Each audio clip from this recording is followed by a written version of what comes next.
नमस्कार। आज प्रधानमंत्री नरेंद्र मोदी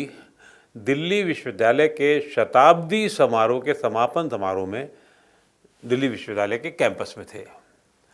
प्रधानमंत्री आमतौर पर जाया करते हैं समारोह में, लेकिन आज का समारोह अपने आप में एक अलग किस्म का इसलिए भी था क्योंकि अगले वर्ष चुनाव हैं और उसको हम उस नज़रिए से ज़रूर देखना चाहेंगे। क्योंकि इस समय जितनी भी गतिविधियां हैं उनको इसी नज़रिए से देखा जा रहा है।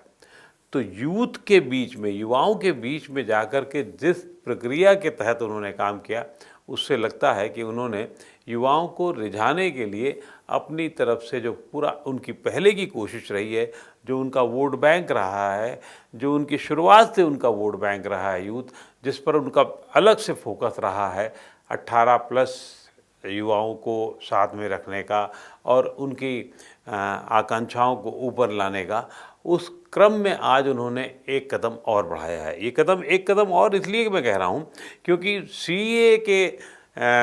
जो घोषणा की गई और पहल की गई, उससे जो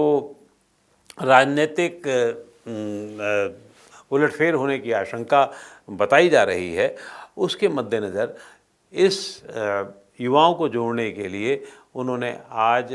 यानी कि शुक्रवार को दिल्ली विश्वविद्यालय में एक नए तरीके से एक पहल की। प्रधानमंत्री जब भी दिल्ली में कोई समारोह होता है और आम तौर पर वो कोशिश करते हैं, ख़ास तौर से जो पब्लिक फंक्शंस के समारोह होते हैं, तो उसमें मेट्रो से जाना पसंद करते हैं। तय है आज का ये समारोह के पहले उनका मेट्रो से जाना, लोक कल्याण मार्ग से और दिल्ली विश्वविद्यालय के प्रांगण तक जाना अपने आप में बहुत महत्वपूर्ण रहा और जानबूझ करके उसमें उन्होंने ज़्यादा से ज़्यादा लोगों से बातचीत की,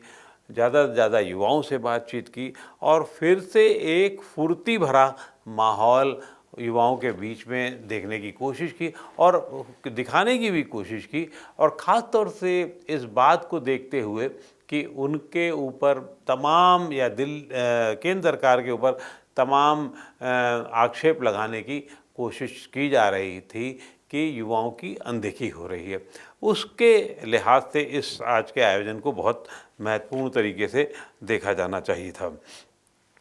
दिल्ली विश्वविद्यालय के इस आयोजन में की भाषा जो इस्तेमाल की गई वो अपने आप में अलग थी और उसको सीधे कनेक्ट करने वाली थी युवाओं को। कई लोगों को लग सकता है कि प्रधानमंत्री आज किस तरह से बात कर रहे हैं, लेकिन आज जाते ही उन्होंने दिल्ली विश्वविद्यालय में जो अपनी बात रखने के आधे घंटे के भाषण के दौरान उन्होंने एक नॉस्टैल्जिक भी हुए। ये बात दूसरी कि उनका कोई बहुत उससे वहाँ पर विश्वविद्यालय परिसर से या कोई बहुत पुराना लगाव उतना नहीं था, लेकिन फिर भी पुराने लोगों से लगाव था, टीचर से लगाव था और वो उन्होंने दर्शाने की कोशिश की कि आज उनसे मुलाकात होगी और उनसे मिलने के बाद पुरानी यादें ताज़ा होंगी। लेकिन नए लोगों से जब बात की तो उन्होंने कहा कि देखिए आज आपने कौन सी फिल्म देखी है, ओटीटी पे क्या चल रहा है और तो और वो इससे आगे बढ़े और इसका मतलब ये था कि कितना अध्ययन करके वहाँ गए कि नॉर्थ कैंपस में पटेल की चाय की उन्होंने ज़िक्र किया, साउथ कैंपस के मोमोज़ का ज़िक्र किया। तो ये जो बातें हैं ये सिर्फ ज्ञान की बातें नहीं थी, बल्कि अपने पुरातन को समेटे रखने वाली बात है। और ये उन्होंने कहा भी कि हमें उसको समेट के रखना है, उसको समझ के रखना है। और जो आदमी नॉस्टैल्जिक हो जाता है, ख़ास तौर से जब वहाँ पढ़ता है और जब पुरानी बातों को याद करता है, तो वो उनको इस तरीके से उन क्रम में जोड़ता है और फिर उसके बाद। लेकिन इतने सारे बदलावों के बीच आप लोग पूरी तरह मत बदल जाइएगा। कुछ बातें वैसी ही छोड़ दीजिएगा भाई। नॉर्थ कैंपस में पटेल चेस की चाय, नूडल,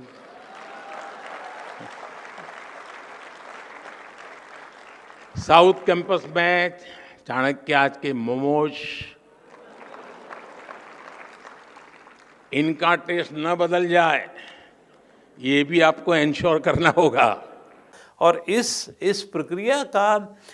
को राजनीतिक विश्लेषक एक अलग तरीके से भी देख रहे हैं। और ख़ास तौर से जब अभी विपक्षी एकता का जो क्रम चल रहा है, विपक्षी एकता में जिस तरीके की बातें हो रही हैं, वो बात दूसरी कि अभी कोई ऐसा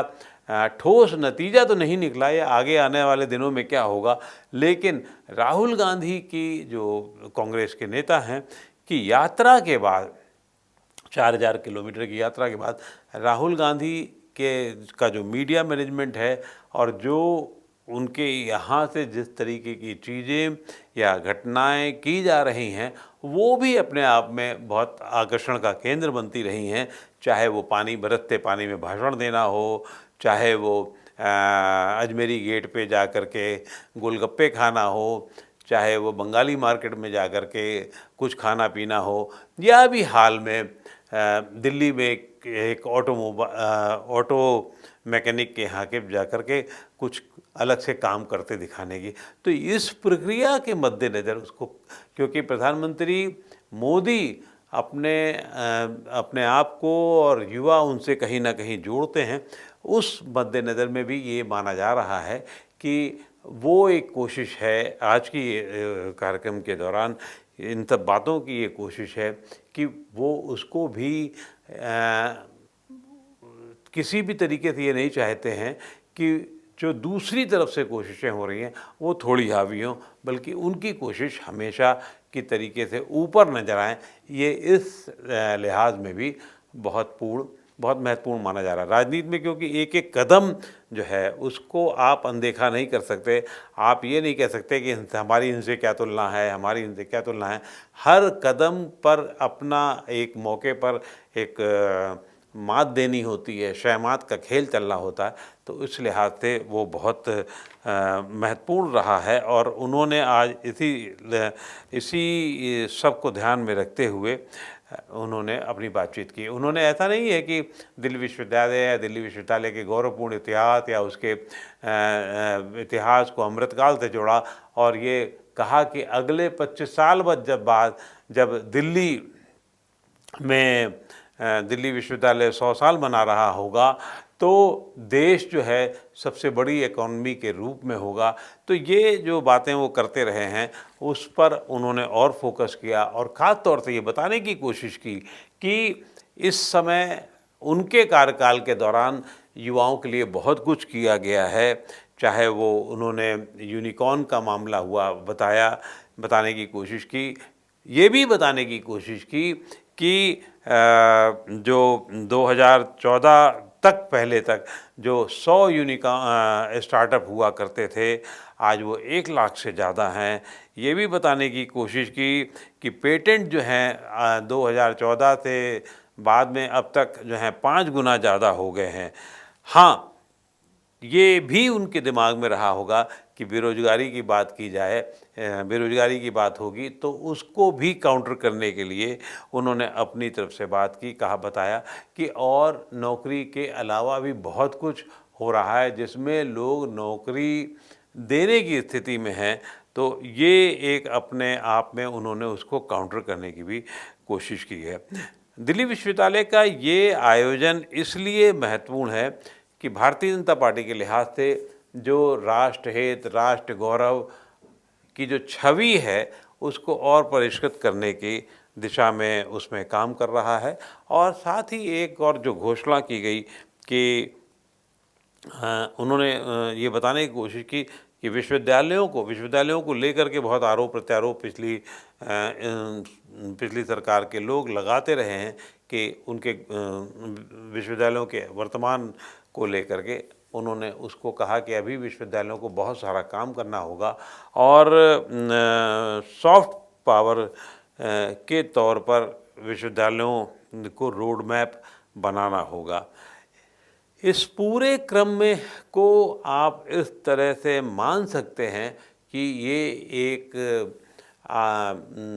युवाओं को जोड़ने की कोशिश है, युवाओं को आगे साथ लगाने की कोशिश है और आने वाले चुनाव में युवाओं का बहुत बड़ा योगदान होना है। ख़ास तौर से ये देखते हुए कि पिछले चुनाव में 2019 के चुनाव में 70% से ज़्यादा युवाओं ने भारतीय जनता पार्टी को वोट दिया था, वो एक कनेक्ट करने की कोशिश है और जिसे आप चुनावी मोड पार्ट 2 कह सकते हैं। देखिए आगे देखते हैं क्या क्या होगा, किस किस वर्ग को जोड़ने के लिए किस किस तरीके की बातें की जाती हैं, काम किया जाता है और एक देश की अपनी पहचान के अलावा राजनीतिक रूप से क्या क्या क्रम किए जाते हैं, ये भी देखना बहुत ज़रूरी होगा। धन्यवाद।